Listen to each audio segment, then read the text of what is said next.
दूसरी बात बता दें। आज की डेट में महिलाओं के बारे में जितनी बात थी, भारतीय जनता पार्टी का झूठ जितना था पकड़ा जा चुका है।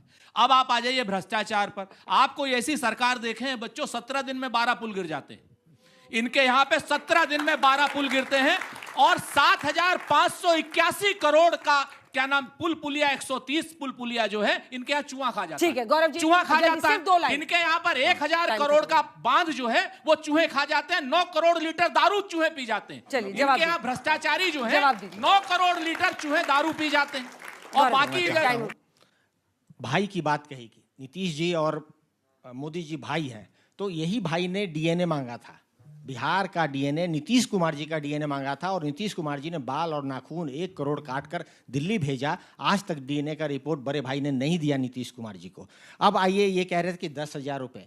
देखिए 10,000 रुपये ये जो पहला इंस्टॉलमेंट दिया है अंजना जी, आप जानते हैं कोई भी स्वरोजगार स्टार्ट करने के लिए 10,000 रुपया में एक बकरी तक नहीं आता है। इन्होंने 10,000 रुपया दिया, तो क्या रोजगार वो 6 महीने में कह रहे हैं कि उसको रीअसेसमेंट हम करेंगे। दूसरी बात ये है कि ये 10,000 देने की बात, सिलाई मशीन कितने में आती है? 10,000 आप सुनिए ना, सिलाई मशीन जितने में भी आती हो, लेकिन सिलाई मशीन का गूगल देखिए ये सब। अरे वो भैंसों का चारा खा जाते हैं, कहाँ सिलाई मशीन के बारे में जानेंगे।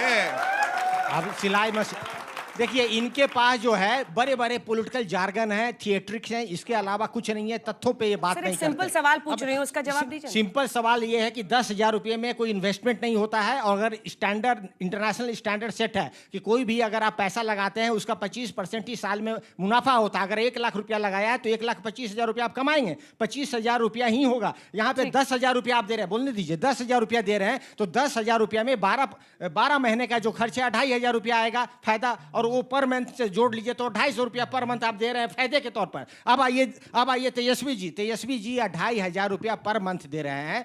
1 साल में जब कर ये 30,000 रुपया होता है और 5 साल में 1,50,000 रुपया होता है। ये हमारा कमिटमेंट है महिलाओं के लिए, और इस कमिटमेंट को चोरी करके इन्होंने 10,000 रुपये नीचे लेकर आ गया। जहां तक बात आपने ग्राफिक्स दिखाई कि माइग्रेशन इतना चरम सीमा पे है, पिछले 20 सालों में तीव्र गति से बढ़ रहा है कि पुरुष जो है बिहार छोड़कर काम करने के लिए जा रहे हैं, महिलाएं वहां बच जाती है। इसलिए महिलाएं का वोट जो है परसेंटेज देखिएगा, 2005 के बाद लगातार महिलाएं का परसेंटेज, वोटिंग परसेंटेज बढ़ रहा है और पुरुषों का कम हो रहा है। इसके पीछे माइग्रेशन की बात है। अब आइए ओवैसी जी की बात, जो आपने पूछा था हमसे। देखिए मैं लगातार खुद ही कह रहा हूं कि जो AIM पार्टी है ये इंटीग्रिटी, मुस्लिम की इंटीग्रिटी और जो है वीकर सेक्शन को मजबूत करने के लिए बनी थी। ओवैसी साहब 2004 में पार्लियामेंट में आते हैं। एक हिस्टोरिक उनका स्पीच था कि जो बाबरी मस्जिद को डिमोलिशन किया है उसके साथ हम कभी नहीं आएंगे। और 2014 में आप देखिए ये सॉफ्ट हो गए, और हम लोग का ये पूरा जो है अंदेशा है कि ये बी टीम की तरह काम करते हैं भारतीय जनता पार्टी का। इसी कारण से हम लोग उनके साथ नहीं जाना चाहते।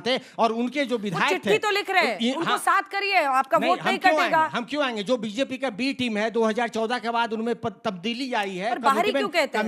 कमिटमेंट जो है अब इंडिया के अंदर वीजा लेके जाना है क्या एक दूसरे के राज्य? झूठ बोल रहे हैं। उनकी जो 10,000 वाला जो मामला, सुबोध जी 1 मिनट, 10,000 का जो मामला है 6 महीना रिव्यू के बाद 2 लाख रुपया फिर उनको दिया जाएगा, वह भी लोन नहीं होगा। अच्छा है याद दिला दिया। 2 लाख 10,000 पहली किस्त, 6 महीना के बाद 2 लाख रुपये, 2,75 लाख फैमिली हाउस होल्ड है। उसमें से जो आपका जो सर्वे आया था उसमें बोला कि 94 लाख फैमिलीज को, खुद नहीं समझ अरे 94 लाख फैमिलीज को आप 2 लाख रुपया देंगे।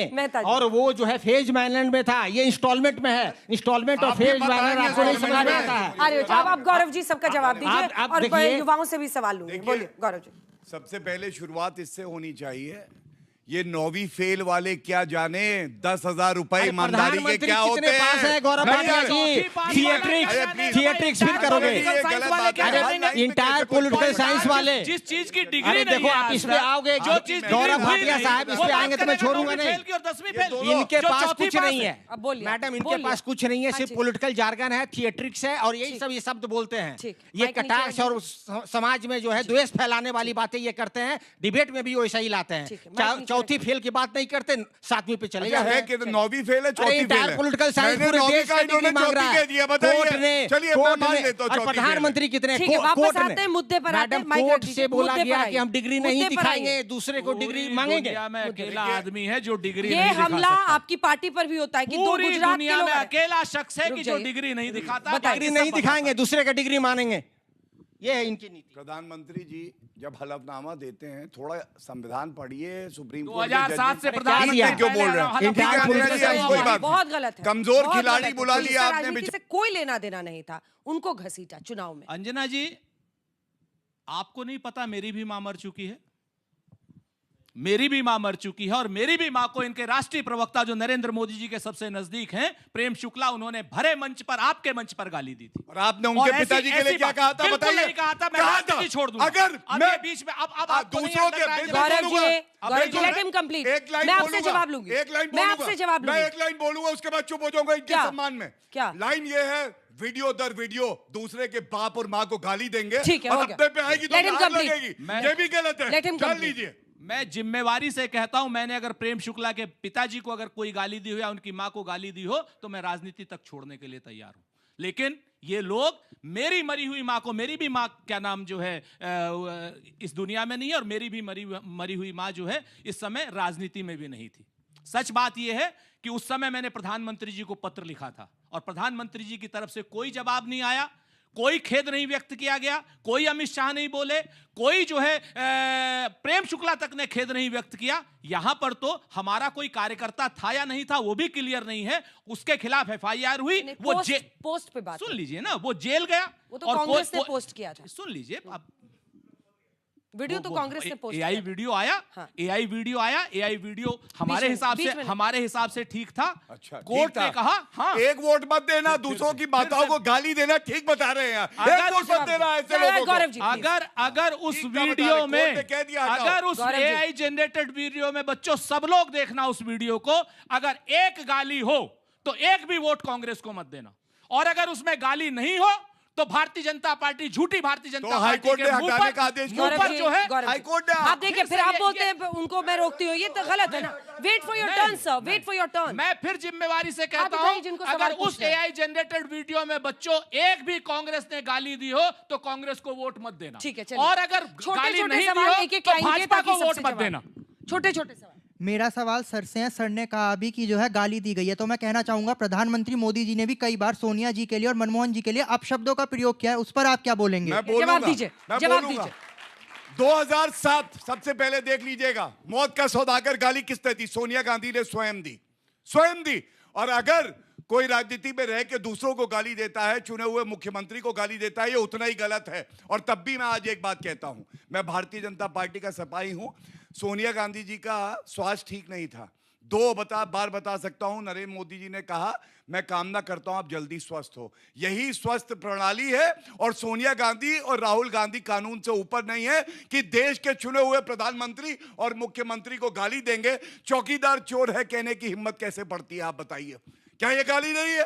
पूछिए उनसे, अगर है दम का पूछना चाहिए। गाली की परंपरा कहीं है तो वो केवल कांग्रेस पार्टी में, और कहीं नहीं। मेरा सवाल केवल भाजपा में है। मेरा सवाल गौरव जी से है कि जैसे अशोक गहलोत जी ने राजस्थान के अंदर जब महिलाओं के लिए योजना लाए तो आपकी पार्टी ने कहा था कि ये एक लुभावना हो गया। जब यूपी के अंदर प्रियंका गांधी जी ने कहा था कि जब लड़की है लड़ सकती है तो आप उसे राजनीति कहते हैं, तो जब बिहार के अंदर जब आप योजना लेके आ रहे हैं तो उसको महिला सशक्तिकरण कैसे कह सकते हैं? जवाब दीजिए। इसलिए कह सकते हैं मेरे भाई, पहली बात तो राजस्थान में जब वो लाने की बात करते हैं, कांग्रेस की एक ही गारंटी है कि वो गारंटी टूटेगी, वहां भ्रष्टाचार होगा। राजस्थान में सरकार बदल गई, लड़की हूं लड़ सकती हूं कह रहे हैं ना आप मुझे बताइए उत्तर प्रदेश में कितनी सीटें आई? 2। लेकिन प्रियंका गांधी वाड्रा का प्रमोशन हो जाता है, उनको जो है सांसद नेत्री बना दिया जाता है। और हमारी गारंटी क्या है? 1 मिनट अंजना जी, बस मैं लेके आया था आंकड़े। मध्य प्रदेश में मुख्यमंत्री लाडली बहन योजना 1500 रुपए, महाराष्ट्र में लाडकी बहन योजना, दिल्ली में हमने योजना शुरू करी, ओडिशा में करी, हरियाणा में दीनदयाल लाडो लक्ष्मी योजना। हर जगह पे अपना वादा पूरा कर रहे हैं और सालों साल से चल रहा है, एक इलेक्शन में नहीं। एक इलेक्शन के बाद दूसरी बार आया मध्य प्रदेश में, हमारी योजना चलती रही। हाँ। इसीलिए जनता को हम पे विश्वास है। छोटे छोटे दोनों सवाल लेते हैं। मेरा सवाल गौरव भाटिया जी से है। सर, आपकी सरकार 75,000 महिलाओं को 10,000 रुपये दे रही है और जो लाख रुपए भी देगी, तो सर बात ऐसी है कि ये क्योंकि आप जानते हैं कि ये पैसा कई बार पुरुषों के समर्थन से होता है और पुरुष जो है उसका उपयोग कर लेते हैं, महिलाओं के नाम पे लोग पैसा दिलवा देते हैं। सर मेरा सवाल यह है कि यदि आप ये सारे पैसे कंबाइंड करके आप एक एजुकेशन इंस्टीट्यूट खोलेंगे, अगर आप महिलाओं को एजुकेट करेंगे, तो आपको नहीं लगता कि ये पैसा अच्छे जगह पे यूज होगा? लोगों कह रहे हैं सशक्तिकरण, और साथ ही अगर पुरुष छीन लेंगे तो उनका क्या? नहीं, मेरा सवाल भी गौरव भाटिया सर से ही है। सर मेरा सवाल ये है कि आपको ऐसी महिला सशक्तिकरण जैसी स्कीम्स हमेशा क्यों आचार संहिता लगने से ठीक पहले ही याद आती है, और आप लोग क्यों लेवल प्लेइंग फील्ड का अपमान करते हैं? चलिए सबका जवाब दीजिए। मैंने बताया कि 10.5 करोड़ उज्ज्वला योजना में गैस सिलेंडर दिए, कोई चुनाव से लेकर नहीं था। 12 करोड़ टॉयलेट बने, कोई चुनाव नहीं था। महिला आरक्षण बिल आया, कौन सा चुनाव था आप बताइए? हमने पास किया, संविधान संशोधन किया। इसलिए ये सोच कांग्रेस पार्टी की हो सकती है, गरीबी हटाओ, गरीबी हटाओ। पता चला गांधी परिवार हट गया और गरीबी हटाई तो 25 करोड़ गरीबों को गरीबी रेखा से ऊपर पहुंचाया तो नरेंद्र मोदी जी ने पहुंचाया। मेरा सवाल सेफ्टी को लेके, आप लोग बोलते हैं कि इतने रकम देंगे, लेकिन रिसेंटली कल ही मैंने एक न्यूज़ देखा था जिसमें एक फीमेल स्टूडेंट पटना यूनिवर्सिटी की, वो बता रही थी कि किस तरीके से छेड़छाड़ के मामले होते हैं एजुकेशनल प्लेटफॉर्म में। आप स्कूल्स बनाते हो, कॉलेज बनाते हो, ये सब बोलते हो, तो महिला सुरक्षा क्या है? मैं सभी से सवाल पूछती हूँ, सभी से। और जब आप लोग एक दूसरे के माँ बहनों को गाली देते हो, जब आप एक दूसरे के माँ बहनों की इज्जत नहीं करते हो, तो हमारी क्या करोगे? चलिए बहुत अच्छा। चलिए इसी से शुरुआत करते हैं धीरेन्द्र जी आपसे कि आप लोग महिला सशक्तिकरण और सुरक्षा के लिए क्या करेंगे, उस पर रोड मैप बताइए। और गाली गलौज जो करते हैं वो, इनका क्या सम्मान करेंगे, पूछ रही हैं वो। हम लोग सम्मान करते हैं, और देखिए गाली गलौज दोनों करने वाले यहाँ किनारे खड़े हैं। एक हमारे नेता आदरणीय चिराग पासवान जी की माता जी के लिए गाली दिया गया राजद के मंच से, और आदरणीय प्रधानमंत्री जी की माता जी को गाली दिया गया कांग्रेस के मंच से। तो इन दोनों को, और सुरक्षा पर भी मैं आ रहा हूँ, और इसीलिए कि कोई मेरी बेटियां, बहनें, माताएं सुरक्षित नहीं रहे, इसलिए हमने वहां पे 33% पुलिसकर्मियों की बहाली में सिर्फ और सिर्फ महिलाओं को रखा है, और अब इसकी सीमा को भी हम लोग बढ़ाने जा रहे हैं। ये 40% होने जा रहा है। बोले मेहता सर। देखिए, ये महिला सुरक्षा की बात करते हैं, जल्दी पहले सॉरी तो बोल दीजिए मेरे नेता के माँ को जो गाली दिया गया था, उसके लिए आप ही तो बोल दीजिए। नेता लोग तो आपके नहीं बोलेंगे। मैं बोल रहा हूँ, आप लगता है कि नेहरू जी को नहीं पढ़ रहे हैं।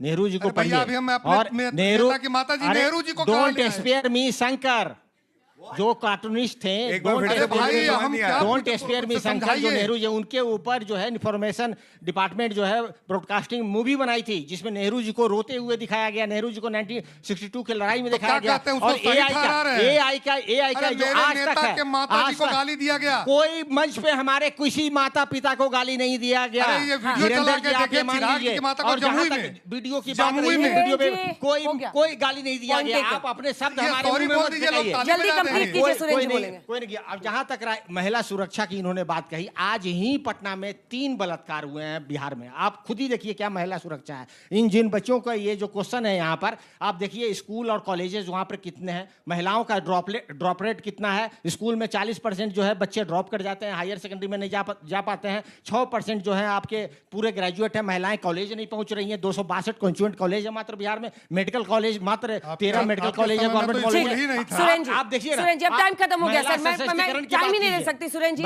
और आपने हमारे रिपोर्टर के लिए ऐसा अपशब्द इस्तेमाल किया है, आपने झूठा बोला है उनको। नहीं, अगर गलत है, नहीं, हमने कहा कि ये दावा झूठ है। मैं फिर से हमने रिपोर्टर के लिए आपने बोला रिपोर्टर का दावा झूठा। मैं भी, हाँ ये आप बोलिए, ये फिर भी समझ में आता है झूठा, व्याकरण की कोई कमी हो गई है तो रिपोर्टर ऑफेंडेड फील न करे।